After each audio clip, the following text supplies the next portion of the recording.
So we've dissected quite a few of MSCHF's popular shoes, in the big red boots, the super normals, and the gob stomper, but we've missed one of the most controversial shoes they've ever made, and it's not the Satan shoe with blood in the midsole, it's the Wavy Baby.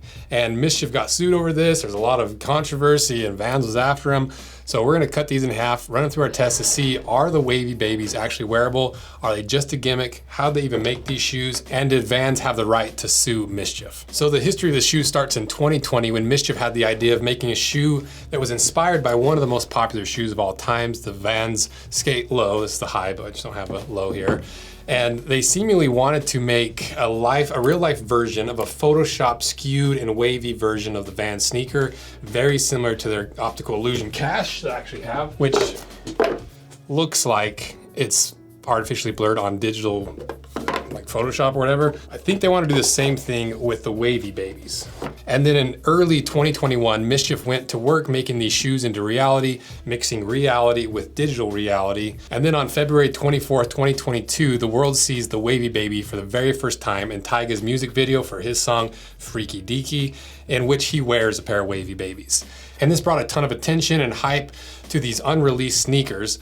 And then on April 5th of 2022, before they were released, Vans sends a cease and desist letter to Tyga. Then the next day, April 6th, 2022, MSCHF officially unveils the Wavy Baby ahead of its April 18th release, and Vans immediately sent them a cease and desist letter as well. Then April 15th, same year, just 3 days before the Wavy Baby is set to release for pre-order, Vans issued a 57-page filing with the US District Court in which Vans and its parent company VF Corp had 4 big claims they levied against MSCHF. The first one being, in spite of or perhaps due to its knowledge of Vans' right and substantial value of the Vans trademarks and trade dress, MSCHF recently embarked on a campaign to piggyback off Vans' right and goodwill it developed in its iconic shoes by offering a shoe of its own that blatantly and unmistakably incorporates Vans' iconic trademark and trade dress. Number 2, MSCHF in collaboration with Mr. Stevenson, Tyga, has shamelessly marketed the Wavy Baby shoe in direct effort to confuse consumers, unlawfully siphon sales from Vans, and intentionally damage Vans' valuable intellectual property rights. Number 3, Vans also maintains trademark rights in and registration for other unique aspects of its well-known sneakers, including distinctive stitching patterns on the sneaker,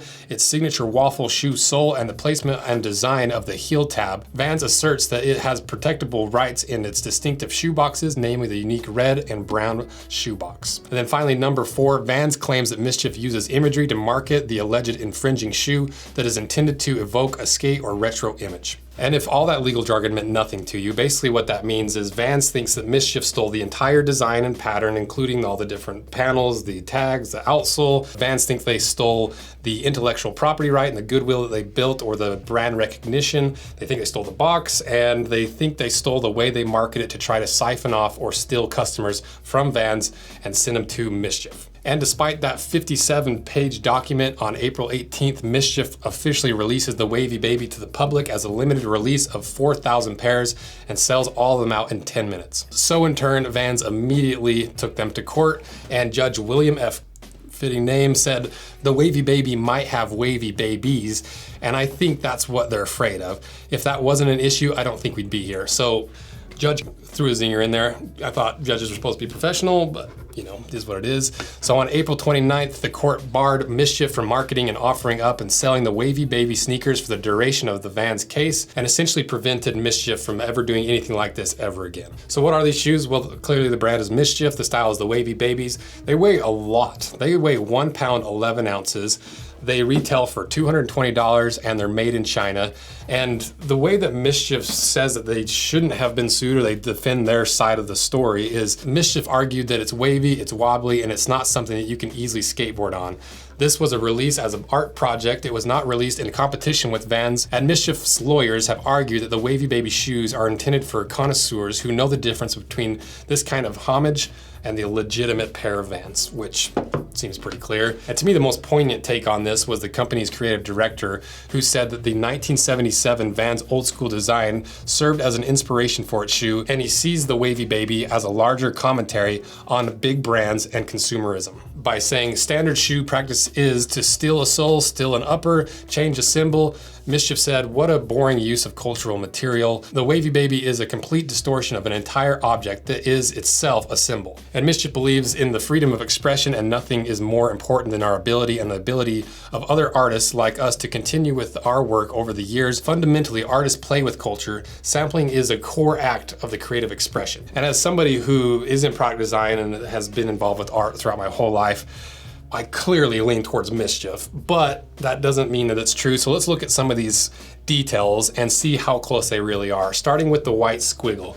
You know, Vans has this, I believe, trademarked or designed patent, but to me, it's clearly different, even though they're made out of the same materials, which is a white leather. Next, if you look at the rest of the materials in the upper, both of them use canvas and a leather, which is not that unique to Vans. But if you look at the paneling and the way they've designed it, it's pretty clear to see they pulled inspiration, but they are clearly distinct and different, but based off of the Vans. And then you look at the outsole and the midsole, like once again, they look similar, but look at them, they're completely different. You know, like similar tread on the bottom. I see where they're kind of coming from there, but they are completely different. So to me, just looking at these two, I just don't think any consumer would be like, oh, I'm gonna go buy myself a skate shoe. Oh, this looks like it's gonna be the best skate shoe for me. It's 2 pounds, giant wavy sole. I'm definitely gonna buy this for skating in instead of the Vans Skate High or the Skate Low. So to me, from the outside, there's absolutely no case for this. And even MSCHF put a disclaimer on their site that said, warning, by placing your foot in this shoe, you agree to waive any claims against MSCHF for any injury, death, or damages arising from having your foot in the shoe. But the biggest question of all this to me is like, what is on the inside? How do they achieve this? How do they make this actually wearable, and why is it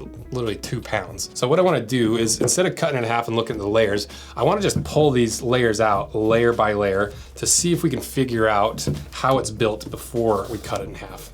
So first layer, if we pull out the insole, 2 layers popped out. So first layer, we've got a canvas top insole, very similar to how Vans does it, but it's not like Vans is the only company doing that. Then underneath you have a wedge of foam, and that is also similar to Vans, which I have a cross section of behind the curtain. So you can see that Vans has that wedge, Vans has that insole, but they're different materials, different thicknesses, different densities. Then underneath of that, in the Wavy Babies, you can see they use a compressed cardboard with what you can see is pretty clearly a shank riveted to it, versus the Vans, there is no compressed cardboard or fiberboard. So even structurally on the inside, it's very different. And one thing is, these are not the best built shoes, if you can just tear them apart layer by hand. But that just, to me, reinforces that it's not supposed to be worn. It's a piece of art, it's a commentary. So if we get this pulled out, you can see integrated shank inside that cardboard where the Vans does not. But then we start getting to the interesting stuff, because deep inside of here, you can see that there's columns, very similar to how they structure regular outsoles, but they are deep columns. And there's a little bit of a hard plastic in there somewhere, so I'm gonna unlace this and see if we can pull that out and see what it is. Because I was surprised there's not more structural support that supports the waves in the heel, but it looks like there's something at the toe that might be supporting the toe waves. So it looks like they use a hard piece of plastic that's already broken, and it's not meant to be broken. You can see it's been flexed and broken to support the toe. Otherwise it would just do this, similar to how the heel does, but it also is broken, so it didn't really do anything. So pretty clearly not the same shoe, not the same build as a Vans. And honestly, it seems like the build of this shoe is less impressive than the big red boots that we did, because it doesn't seem to actually work. And so once again, that just points to the fact that this is really not that wearable of a shoe. So let's cut this thing in half, see if there's any other details hiding on the inside, and finally determine, are these a wearable shoe, and did they deserve to be sued? And if you didn't know, the reason I know so much about leather and can grade it, and I've created this whole channel, was because before this channel even started, I was doing leather working in college, started a little company, and almost 8 or 9 years later, here we are, still making those same style of products, which include our hand-stitched wallets. Most wallets use a sewing machine. That's why if you pop a stitch, the whole thing falls apart. They use really terrible leather that's backed by fabric. That's why that falls apart. We use nice, thick, American tan, vegetable tan leather, hand sewing it with a single needle, a single thread, 2 needles, exactly the way they used to sew saddles together to make those super strong. Because if you pop one of those stitches, the whole thing doesn't fall apart. We also make our micro adjust belts that solve that one problem we all have of it. When you buy a belt, it fits you perfectly, it stretches out just a little bit. Now one hole's too tight, one's too loose. With our micro adjust belts, you can make a tiny adjustment to bridge that gap between the 2 holes to make your belt fit you perfectly. So check those products out via the link in my description. We make them by hand here in the shop out of the best leather in the entire world. So thank you guys for supporting this channel and our products. I'll put the links in the description.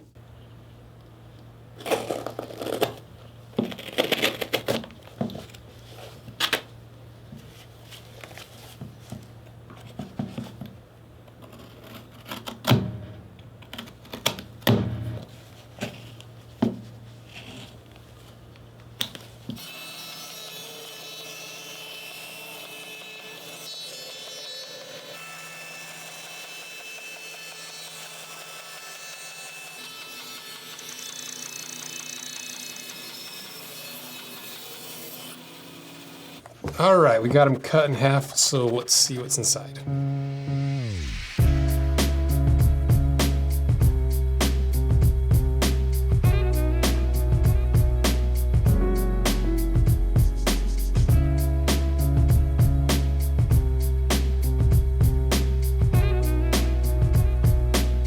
So pretty much exactly what we expected. You can see that this hard plastic was made to try to support the toe, but it just does not work because it's broken pretty easily.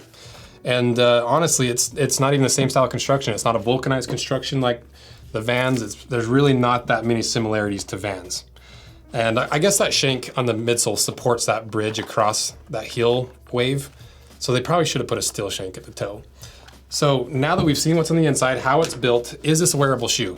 Not really. You know, even like the plastic breaks, it's just not made to be worn. It's clearly made as a piece of art to have a commentary on the Vans and everything else that we've discussed. But did Vans have the right to sue MSCHF over this sneaker? Well, to some degree they did because they won in court. But from the outside perspective, just looking at the shoe, it's clearly completely different, but it's based off the Vans. It's not made for the same purpose. No one's trying to skate in that. No one's trying to actually wear the shoe. And so to me, it was kind of a slimy move on Vans' part to sue MSCHF over this, because that's what MSCHF does. MSCHF is an art company that has all their products as a commentary on some bigger picture. That's what art is, that's what art does, and that's the purpose of art. And so when you see these big corporations squashing the artists that are making the biggest impact in the world right now, not that MSCHF is the biggest, but it is well known, it's a bummer to see that happen. And then finally, is this shoe a gimmick? Well, clearly it is, because that's what MSCHF does. Nobody's wearing the big red boots as fashion statements, and if they are, it's their own deal. Nobody's wearing these as skate shoes because that's what MSCHF does. And I hate when these big corporations bully small artists, small companies. So let me know what you guys think. Do you side with Vans? Do you side with MSCHF? And let me know what other MSCHF shoes and what other wacky shoes you want us to cut apart, because I really like seeing how some of these brands try to make what seems impossible into reality and somewhat wearable. So thank you guys for your support, and if you're not subscribed, consider doing it, because that's how we pay to cut apart 2 pairs of boots and shoes every single week. So thank you guys. See ya.